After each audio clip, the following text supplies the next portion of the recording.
जय श्री राम मित्रों। मैं प्रंजुल गुप्ता अपने YouTube चैनल भारत आयुर्वेद में आप सभी का फिर से स्वागत करता हूं। आप सबको मेरा पिछला वीडियो पसंद आया जो पानी के विषय पर था, उसके लिए आप सबका बहुत बहुत धन्यवाद। जैसा कि मैंने अपने पिछले वीडियो में बताया था, आज हम बर्तन के विषय पर बात करेंगे। मित्रों, आप खाना बनाने के लिए कौन सा बर्तन इस्तेमाल करते हैं, इसका आपके सेहत पर सीधा प्रभाव पड़ता है। आप बीमार क्यों होते हैं और किन सावधानियों से आप हमेशा स्वस्थ रहेंगे, इसमें आयुर्वेद में बर्तन के इस्तेमाल का भी विशेष महत्व है, जिस पर हम बहुत कम ध्यान देते हैं। आज मैं आपको इस वीडियो में बताऊंगा कि कौन से बर्तन सेहत के लिए फायदेमंद हैं और कौन से नुकसानदायक हैं। भारत में उपलब्ध बर्तनों के बारे में सबसे खराब से शुरुआत करते हुए सबसे अच्छे बर्तनों के बारे में हम बात करेंगे। मित्रों, जैसा कि मैंने आपको अपने पिछले वीडियो में बताया था कि हमारे शरीर को स्वस्थ रखने के लिए सारे 18 प्रकार के माइक्रोन्यूट्रिएंट्स की आवश्यकता होती है। आप किन बर्तनों का इस्तेमाल खाना बनाने में करते हैं, इस बात पर भी निर्भर करता है कि आपके शरीर में कितने माइक्रोन्यूट्रिएंट्स जा रहे हैं। सबसे पहले बात करते हैं प्लास्टिक की। प्लास्टिक में हम खाना बना तो नहीं सकते हैं, लेकिन इसमें हम खाना स्टोर करके रखते हैं या खाते हैं। इसमें खाना कभी नहीं रखना चाहिए। प्लास्टिक के बर्तनों में खाना रखने और खाने से खाने में प्लास्टिक के कण मिल जाते हैं, जो कि कैंसर कारक होते हैं। इसलिए प्लास्टिक किसी भी क्वालिटी का हो, नुकसानदायक ही होता है। अब बात करते हैं प्रेशर कुकर की। आज लगभग हर घर में प्रेशर कुकर का इस्तेमाल होता है। कुकर में खाना नहीं बनाना चाहिए। आयुर्वेद के अनुसार जिस भोजन को बनाने में सूर्य की रोशनी या पवन का स्पर्श ना मिले, वो विष है। प्रेशर कुकर में अंदर की हवा बाहर जा सकती है, लेकिन बाहर की हवा अंदर नहीं आ सकती है। कुकर में खाना जल्दी बनता है क्योंकि कुकर में पानी गर्म होता है तो उसका वाष्प बनता है। नीचे से आग की गर्मी, ऊपर से वाष्प का प्रेशर अनाज पे पड़ता है, जिसके दबाव में अनाज फट जाता है, दरक जाता है, जिससे अनाज पकता नहीं है, सिर्फ उबल जाता है। कुकर में खाना बनाने से सिर्फ 13% मैक्रोन्यूट्रिएंट्स ही बचते हैं, जिससे अनेक रोग होते हैं। ये central drug research institute Lucknow की रिपोर्ट है। इसलिए मेरा निवेदन है कि आप अपने घर से कुकर आज ही हटा दें। अब आते हैं एल्यूमिनियम पर। एल्यूमिनियम खाना बनाने और खाना खाने के लिए सबसे खराब धातु माना गया है। एल्यूमिनियम बॉक्साइट नामक धातु से बनता है। एल्यूमिनियम के बर्तन की लागत कम होती है, लेकिन इनमें बना हुआ खाना हमारे शरीर के लिए बहुत हानिकारक है। आमतौर पर एल्यूमिनियम के बर्तन में खाना बनाने से 4 से 5 मिलीग्राम एल्यूमिनियम की मात्रा हमारे शरीर में पहुंचती है। एल्यूमिनियम की इस मात्रा को निकालने में हमारा शरीर असमर्थ है। इसमें बना खाना एक धीमा जहर है। इसमें खाना बनाने से खाने का स्वाद और रंग बदल जाता है। इसमें खाना बनाने से खाने में एसिडिक रिएक्शंस होते हैं, जो हमारे शरीर को बीमारियों में डाल देते हैं, जैसे diabetes, arthritis, asthma, bronchitis, TB आदि। प्रतिकारक क्षमता यानी इम्यूनिटी पावर भी कम होती है। यह मुख्य रूप से मस्तिष्क पर भी असर करता है और मस्तिष्क की कोशिकाओं के विकास को रोक देता है। एल्यूमिनियम को भारत में अंग्रेज लगभग 125 साल पहले लाए थे, क्योंकि उनको मालूम था कि इस धातु के बर्तन में खाना बनाने व खाने से इंसान बीमार पड़ जाता है। भारत के क्रांतिकारी जैसे भगत सिंह, उधम सिंह, चंद्रशेखर, राजनाथ लहड़ी, ठाकुर रोशन सिंह आदि को जेल में एल्यूमिनियम के बर्तन में ही खाना दिया जाता था, जो आज जेलों के बाद घर घर तक पहुंच गया है।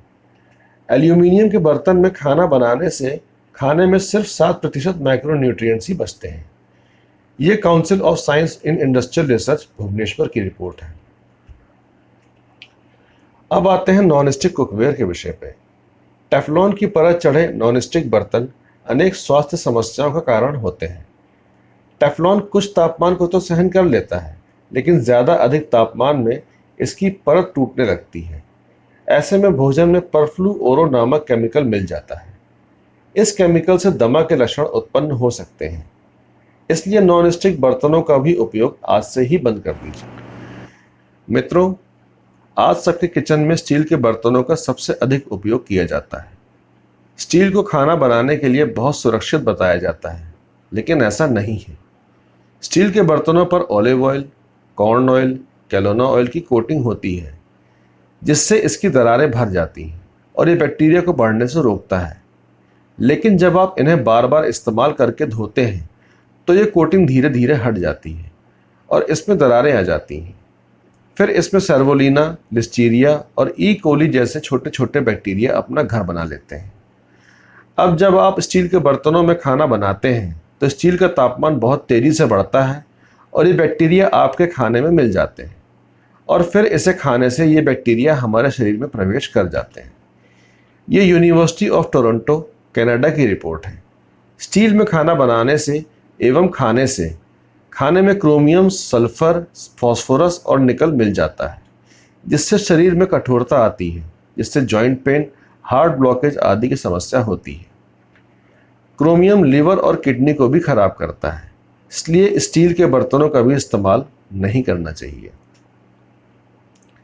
मित्रों, तांबे के बर्तन में खाना पकाने से या रखने से भोजन में रासायनिक प्रतिक्रिया शुरू हो जाती है और खाने का स्वाद खराब हो जाता है और उसमें हरापन आ जाता है।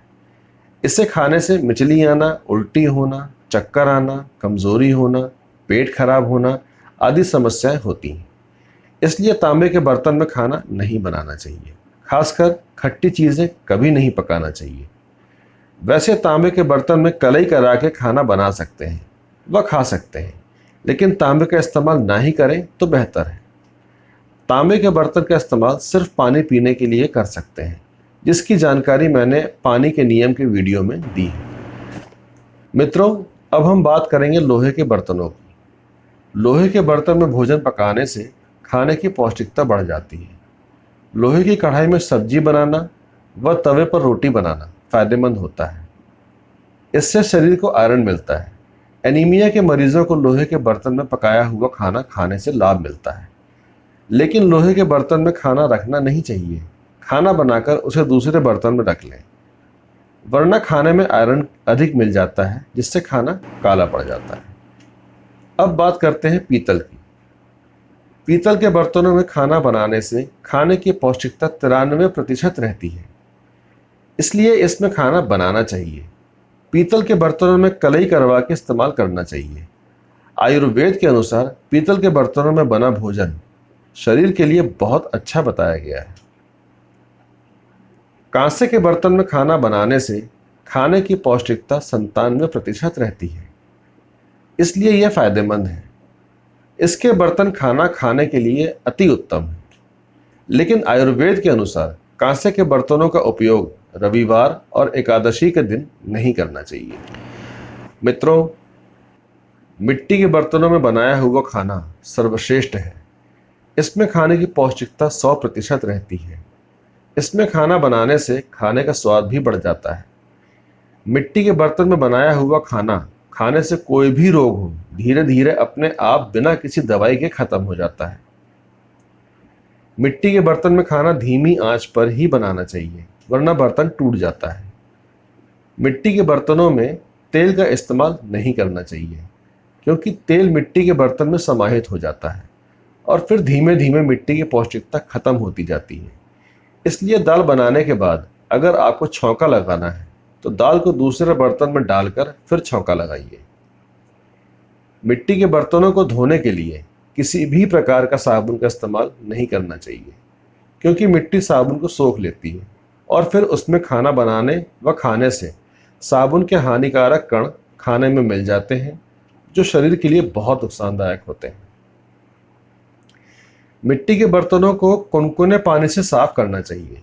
आप चाहें तो मिट्टी के बर्तन धोने के लिए स्कॉच ब्राइट का भी इस्तेमाल कर सकते हैं। मित्रों, आयुर्वेद के अनुसार मिट्टी के बर्तन खाना बनाने, खाना खाने और खाना स्टोर करने के लिए सर्वश्रेष्ठ है।